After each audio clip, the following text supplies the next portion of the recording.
Kasus salah tangkap merupakan salah satu isu serius dalam sistem peradilan pidana di Indonesia. Kesalahan ini tidak hanya merugikan individu yang ditangkap, tetapi juga mencerminkan kelemahan dalam penegakan hukum dan perlindungan hak asasi manusia. Salah tangkap adalah situasi di mana seseorang ditangkap, ditahan, atau dijatuhi hukuman untuk kejahatan yang tidak mereka lakukan. Kasus-kasus ini sering terjadi karena berbagai alasan, termasuk kesalahan identifikasi, penyalahgunaan wewenang oleh aparat penegak hukum, atau tekanan untuk cepat menyelesaikan kasus. Di Indonesia, beberapa kasus salah tangkap telah menarik perhatian publik dan media, memicu debat tentang keadilan dan transparansi dalam sistem peradilan.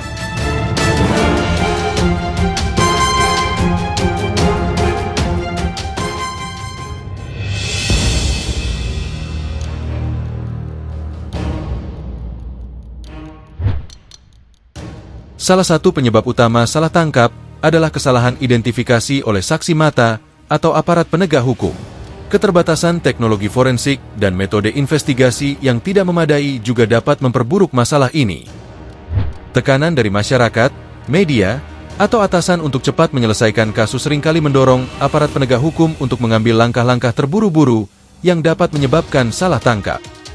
Penyalahgunaan wewenang oleh aparat penegak hukum, termasuk praktik-praktik seperti pemaksaan pengakuan melalui kekerasan atau intimidasi, dapat mengarah pada salah tangkap. Kelemahan dalam sistem hukum, termasuk kurangnya akses terhadap bantuan hukum yang memadai bagi tersangka, dan proses peradilan yang tidak transparan, juga berkontribusi pada kasus salah tangkap.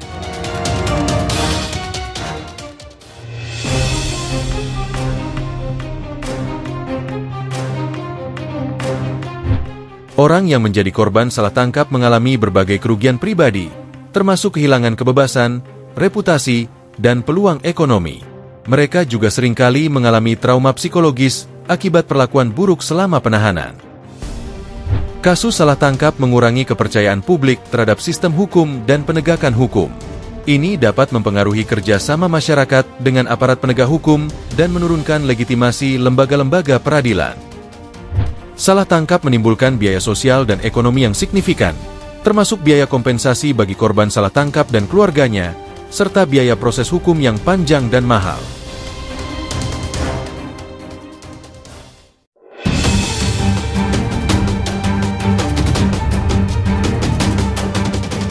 Pemerintah dan lembaga terkait perlu melakukan reformasi sistem hukum untuk meningkatkan transparansi, akuntabilitas, dan efisiensi proses peradilan. Ini termasuk perbaikan dalam prosedur investigasi dan penangkapan, serta pelatihan bagi aparat penegak hukum. Penggunaan teknologi forensik yang lebih canggih dapat membantu mengurangi kesalahan identifikasi dan memastikan bahwa bukti yang digunakan dalam proses peradilan lebih akurat dan dapat diandalkan. Perlindungan hak asasi manusia bagi tersangka harus ditingkatkan, termasuk memastikan akses terhadap bantuan hukum yang memadai dan perlakuan yang manusiawi selama penahanan.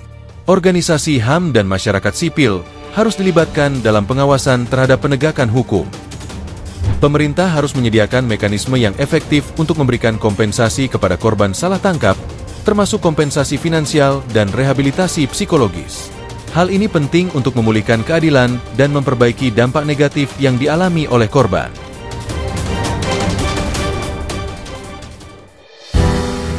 Kasus salah tangkap di Indonesia merupakan masalah serius yang memerlukan perhatian dan tindakan nyata dari semua pihak terkait. Dengan melakukan reformasi sistem hukum, meningkatkan penggunaan teknologi forensik, dan memastikan perlindungan hak asasi manusia, diharapkan dapat mengurangi kejadian salah tangkap dan meningkatkan kepercayaan publik terhadap sistem peradilan. Upaya kolektif dan berkelanjutan dari pemerintah, aparat penegak hukum, dan masyarakat sipil sangat diperlukan untuk menciptakan sistem peradilan yang lebih adil dan transparan.